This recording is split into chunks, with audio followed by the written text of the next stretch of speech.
What's up, guys? I'm Blakemore from SummitGuitarSchool.com. I'm going to teach you the Blessing featuring Kari Jobe and Cody Carnes. I believe they got together with the guys over at Elevation Worship, wrote this awesome worship song. So I'm going to teach it to you today. You're going to need a capo at the 4th fret for the acoustic guitar lesson, and I'm going to give you all the strumming patterns, all the chords in each section, and I'll give you the versions that I'm hearing on the recording that'll make it sound a little bit more interesting if you're leading from acoustic guitar, or if you're just trying to strum it and make it sound a little bit more like the recording. So let's get started on this thing. Once again, I'm Brett from SummitGuitarSchool.com. Please follow the links in the description. Head over to the website and subscribe to the newsletter for a free lesson once a month that is not on YouTube. Also, head over to Instagram and YouTube, or Instagram and Facebook, and give us a like and a follow. We appreciate the support. Let's get started. Okay, so let's talk about the chords we need for this song. First of all, capo, 4th fret, G is your kind of your open thing. So we're doing this whole thing open position, all right? So here's what we've got, all right? We're gonna do a G major. We've got a G major, and then let's just talk about these chords first. So a G major, which is 3, 2, open, open, 3, and 3. That's middle finger, index, open, open, 3rd finger, 4th finger. And then you have a C/G, all right? So there you go.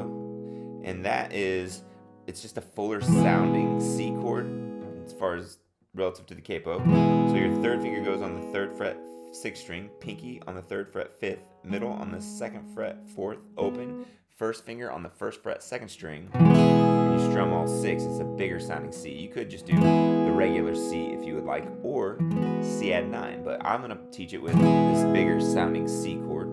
That's what I'm hearing on the recording. And then what else do we have? We've got a D. We got open, 2, 3, 2. All right. Then you've got an E minor, 7th. We definitely need the 7th in there, all right? So that's open, 2, 2, open, and then 3rd fret, 2nd string. And if you're feeling it, you can add your pinky to the 3rd fret, 1st string, and give it a little bit more of that 7th, or of that minor 3rd sound, okay? And then during the bridge, you've got a D, but with the F sharp in the bass. All right, it's like a 5/7 if you know your numbers. All right, so you can do it like this: regular D and hang your thumb over, play all 6, or you could do your index on the 2nd fret, 6th string, and then middle on the 2nd fret, 3rd finger, 3rd fret, 2nd, and you can do it like that. I'm gonna do it with my thumb. I never used to do it this way, but I'm finding that I really like the sound of all 6 strings ringing, so I'm gonna use my thumb. So yeah, those are the only chords you need for this, all right? So let's talk about the intro. So you've got down, up, down, down, up, down, down, then C/G, all right?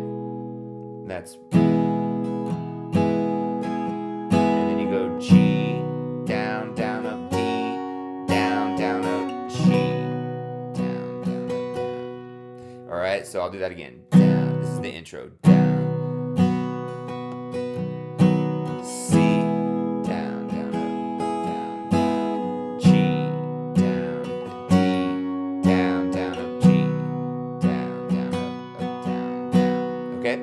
So now that leads us right into the verse, all right? So you just want to play it softly. It's a very kind of a chill song, which most worship songs are, but here you go. So G, down, up, down, down, C, down, down, up, down, down, G, down. And on this one, oh, I forgot to mention this in the chords earlier. You've got a G/B, all right? So let me pause on that for a second. So you've got a G, but if you want the G/B sound that you can hear the keys player play throughout the song, you just play a G chord from the 5th string down. It's really subtle, so a lot of beginners will be like, what's the difference? But it makes a difference when the chords are the same the entire time, and they're chords everyone's heard a million times. So that really, hearing that note first in the chord makes a big, big difference, all right?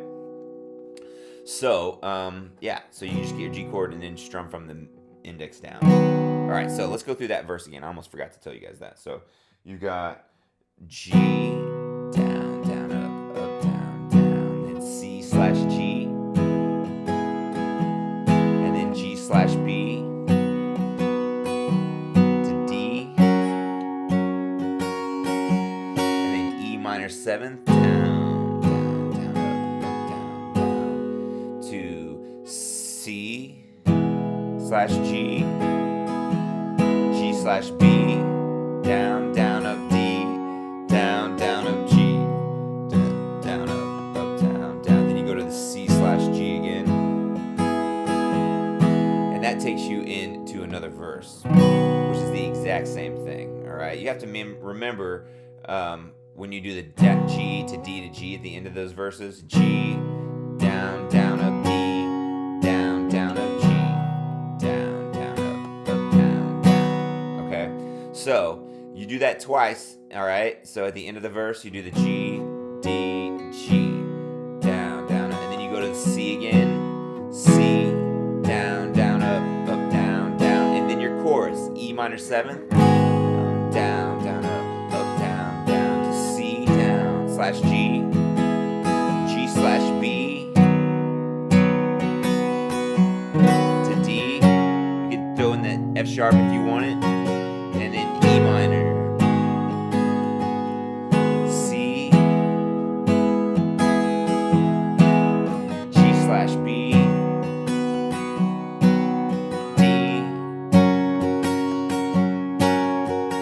I'm adding an extra down up there. If you feel comfortable with just the down, down, down, up, down, down, you can add an extra down up. That's like down, down, up, down, down, down, up. If you want, you don't have to do the extra down up. But yeah, that chorus is just E minor, E minor 7th, C slash G, G slash B, D, and then it does that twice, and then right back into another verse. So the little vamp before the bridge, you've lucked out because it's the exact same thing as the chorus chords. So they start to build on this E minor 7th, C slash G, G slash B, to D. Yep, and then Kari Jobe comes in on the recording and just kind of starts to build here. And it's the exact same chords.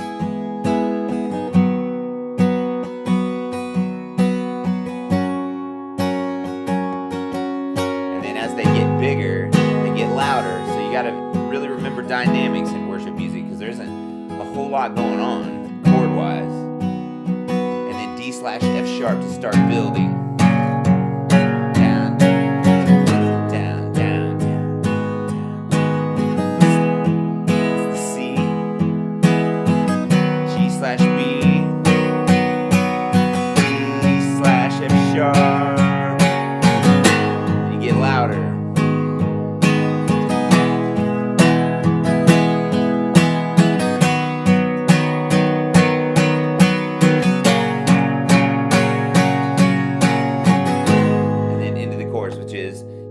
The exact same chords as that, and then they go on and on and on. But that is the entire song. Just remember, when you're playing from acoustic guitar or electric guitar or piano, whatever you're learning this on, dynamics are key in worship music, and playing those inversions are really, really important because the chords are so simple that you might as well challenge yourself and get it to sound a little bit more interesting for you as well as for the congregation. That is how you play this song. Done.